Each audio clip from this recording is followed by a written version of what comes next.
আপনাদের স্বাগত জানাচ্ছি আমার কথা শুনবার জন্য। চারদিকে একটা অনিশ্চয়তা, অস্থিরতা, অসন্তোষ লক্ষ্য করা যাচ্ছে। অনেকের প্রতি ধারণা সরকার প্রতি ঠিকঠাক মতো ডেলিভার করতে পারছেন না। কেউ কেউ আবার মনে করেন এত অল্প কয়েকদিনের মধ্যেই এটা বিচার করা যাবে না। কিন্তু অনেকে আবার বলেন যে সকালের সূর্য দেখেই বোঝা যায় আসলে দিনটা কেমন যাবে। বাংলাদেশের এই অন্তর্বর্তীকালীন সরকারের প্রধান Nobel laureate professor doctor Muhammad Yunus এর যে সরকার, তার নেতৃত্বাধীন যে সরকার, সেই সরকারকে ঘিরে সবার মধ্যে অনেক আশা। বাংলাদেশের জনগণের মধ্যে, ডেভেলপমেন্ট পার্টনারদের মধ্যে অনেক আশা। এক মাস পার হওয়ার পরই সব ঠিক হয়ে যাবে এমনটা কিন্তু আমরা কেউই মনে করি না, মনে করবার কোনো কারণ নেই।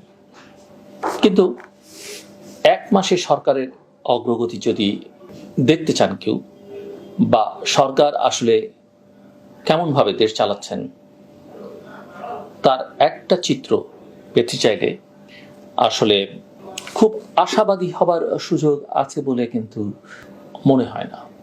এবং আমরা যদি বিভিন্ন জরিপের দিকে দেখি, ছোট ছোট জরিপ যেগুলো হচ্ছে, তাতে মানুষ কিন্তু খুব একটা আস্থাবান হতে পারছেন না। চারদিকে একটা অস্থিরতা। যে ছাত্ররা হিরো ছিল এখন তাদের দৌরাত্ম্য অনেকের ভাষায় জনমনে অসন্তোষ তৈরি করছে। ছাত্রদের জায়গা না থাকলে যা হয় আর কি, মন্ত্রণালয় থেকে শুরু করে মাঠে ঘাটে ছাত্রদের বা ছাত্র নামধারীদের অনেক আচরণ জনগণকে কিন্তু ক্ষুব্ধ করে তুলছে।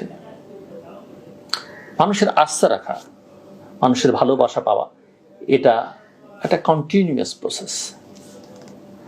ব্যক্তি জীবন ও ভালোবাসাটা কিন্তু একটা কন্টিনিউয়াস প্রসেস। সে কারণে বলছি যে অন্যদের সরকার ছাত্রদের উপরে অধিক নির্ভরশীলতা এই সরকারের সমাজে অস্থিরতা কমাতে কোনো কাজে আসছে না। আপনি প্রতিদিন মানুষকে পরীক্ষা দিতে হয়, নেতৃত্বকে পরীক্ষা দিতে হয়, সরকারকে পরীক্ষা দিতে হয়, ব্যক্তি জীবনও আপনার ভালোবাসার মানুষের কাছে আপনাকে প্রতিদিন কিন্তু পরীক্ষা দিতে হয়। এই যে দ্রব্যমূল্য, শ্রমিকদের জীবনমান, বিশেষ করে গার্মেন্টস শ্রমিকদের আন্দোলন থামছেই না।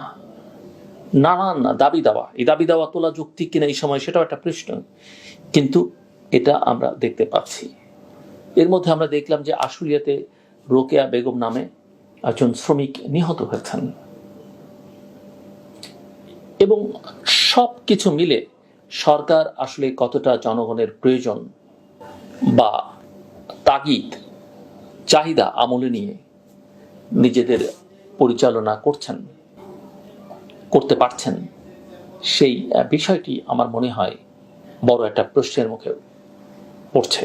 অনেকেই মনে করছেন যে এরা আসলে ডেলিভার পারছেন না, এদের সক্ষমতা নিয়ে নানা রকমের প্রশ্ন উঠেছে। শিক্ষা প্রতিষ্ঠানের অচল অবস্থা কাটেনি, অনেক শিক্ষা প্রতিষ্ঠান এখনো খুলে দেওয়া হয়নি।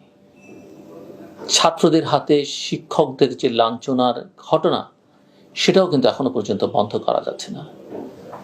পুলিশ এখনো সক্রিয় হয়ে ওঠেনি। হ্যাঁ, অনেকে কাজে যোগ দেননি, যারা যোগ দিয়েছেন তারা কিন্তু মানসিকভাবে সবল নন, ভিজিবল নন। আইন শৃঙ্খলা পরিস্থিতির অবস্থা একেবারেই ভালো নয়, এবং আইন শৃঙ্খলা পরিস্থিতির উন্নতি না হয় ব্যবসা বাণিজ্যে কাঙ্ক্ষিত গতি আসে না। ব্যবসায়ীরা শঙ্কিত, নানা কারণ উদ্বিগ্ন, এক ধরনের ভয়ের আবহের মধ্যে তারা আছেন। অন্যদিকে বাংলাদেশের যে রাজনৈতিক দলগুলো আছে, সেই দলগুলো এবং সরকার যেন দিন দিন মুখোমুখি একটা অবস্থানে চলে যাচ্ছে বলে আমার কাছে মনে হচ্ছে, এবং সামনের দিনগুলোতে আরো সেটা যাবে। অথচ এমন একটা রক্তক্ষয়ী অভ্যুত্থানের পরে সবার সম্মিলিত সহযোগিতার ভিত্তিতে দ্রুত দেশ পুনর্গঠনের কাজ এগিয়ে নেবার কথা ছিল। সম্মিলিতভাবে আমরা সবাই সেটা করতে পারতাম, এবং সেই প্রত্যাশাটা জনমনের সবার মধ্যে ছিল, সাধারণ মানুষের মধ্যে তো বটেই। এবং যখন সেই সরকারের প্রধান হয়ে ওঠেন প্রফেসর মোহাম্মদ ইউনূসের মতো একজন আইকনিক ফিগার, বিভিন্ন সেক্টরের সিন্ডিকেট কিন্তু এখনো বহাল।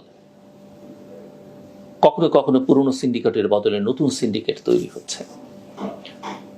প্রশাসনে আওয়ামী লীগ অনুসারীদের নিয়ন্ত্রণ এখনো বেশ শক্তিশালী, ডিপ রুটেড।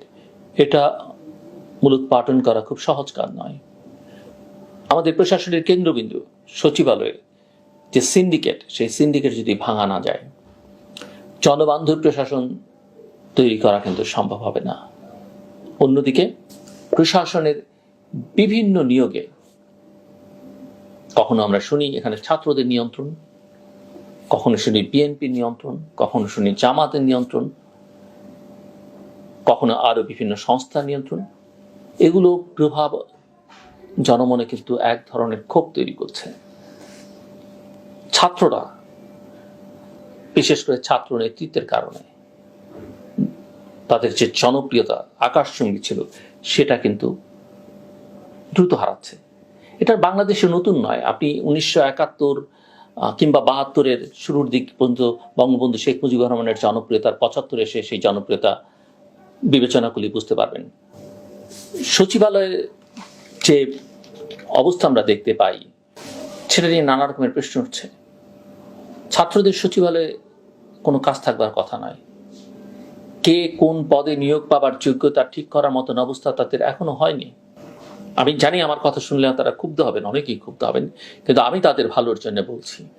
তাদের বিভিন্ন নিয়োগে আওয়ামী লীগ আমলের সুবিধাভোগীদের পুনর্বাসনের অভিযোগ উঠতে শুরু করেছে।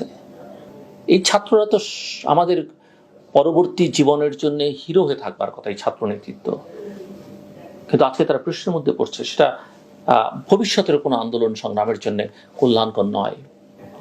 অন্যদিকে আমি আগেও বলেছি যে সংস্কার মানে একজন ব্যক্তিকে সরিয়ে অন্যজনকে নিয়োগ দেওয়া নয়, কাউকে প্রমোশন দেয়া, কাউকে চাকরিচ্যুত করা নয়।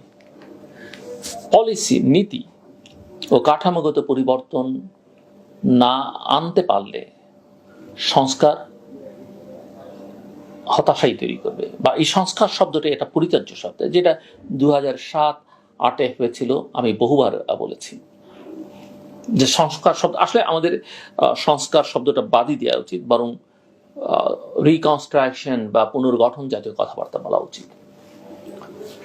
ছাত্র জনতার যে অভ্যুত্থান জুলাই আগস্টে হলো, সেখান থেকে জনতা এবং রাজনৈতিক দলগুলোকে আলাদা করে ছাত্রদের দিয়ে যারা একটা আলাদা বলয় তৈরি করতে চাইছেন, বা ছাত্রকে যারা একটা আলাদা শক্তি হিসেবে দেখাতে চাইছেন, তারা আখেরে আমি মনে করি ছাত্রদেরই কল্যাণ করছেন, মানে ক্ষতি করছেন, কল্যাণ না করে। ছাত্রদের প্রধান কাজ হবে মাঠের ঐক্যকে ধরে রাখা। ছাত্রদের প্রধান এবং গুরুত্বপূর্ণ কাজ হচ্ছে একটা প্রেসার গ্রুপ হিসেবে কাজ করা, সবাইকে সাথে নিয়ে সামাজিক শৃঙ্খলা এবং সম্প্রীতিকে শক্তিশালী করতে ভূমিকা রাখা। সরকারে যে থাকবেন তাকে প্রশ্ন করতে হবে, তিনি যেই হন না কেন, আমি আপনি মহামানব হন না কেন, সরকারকে চ্যালেঞ্জ করতে হবে। এবং সেটা যদি না করা যায়, তাহলে সরকার আসলে ক্ষতি করা হয়, যেটা আওয়ামী লীগ বা শেখ হাসিনা বুঝতে পারেননি। সমালোচনা মানে বিরোধিতা নয়, আর বিরোধিতাও গণতন্ত্রে খারাপ কিছু নয়। আমি মনে করি যে ছাত্রদের হওয়া উচিত জনতামুখী, কিন্তু তাদের দেখা যাচ্ছে ক্ষমতামুখী হতে, অন্তত পারসেপশন তাই বলছে। এটা কোনো ভালো লক্ষণ নয়, এবং আমি বলবো একেবারেই ভালো লক্ষণ নয়। সমাজের প্রতিটি স্তরে আস্থা ফেরাতে সরকারকে দ্রুত কার্যকর পদক্ষেপ গ্রহণ করতে হবে। এই আস্থাহীনতার সংকট আওয়ামী লীগ আমলে ছিল এবং তার কুফল আমরা দেখেছি। সরকার যদি মনে করেন যে তারা সংস্কার করবার জন্য সময় পাবেন, যদি আমি বলছি যে সংস্কার বলতে কি বোঝান সেটা তাদের পরিষ্কার করতে হবে, তাহলে ভুল হবে। খুব বেশি সময় তারা পাবেন সেটা আমি মনে করি না।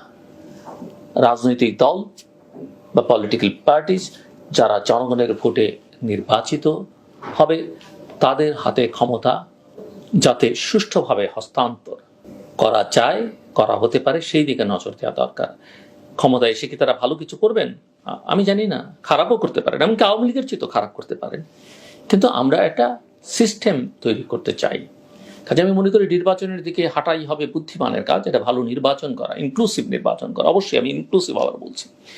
এত দ্রুত সময় এতটা অনাস্থা, এত অস্থিরতা আসলেই জনগণকে শঙ্কিত করে তুলছে, এবং জনগণ যখন আস্থা রাখতে না পারে, বিশ্বাসহীনতায় ভোগে, তখন কিন্তু সরকার চালানো, রাষ্ট্র চালানো কঠিন হয়ে ওঠে।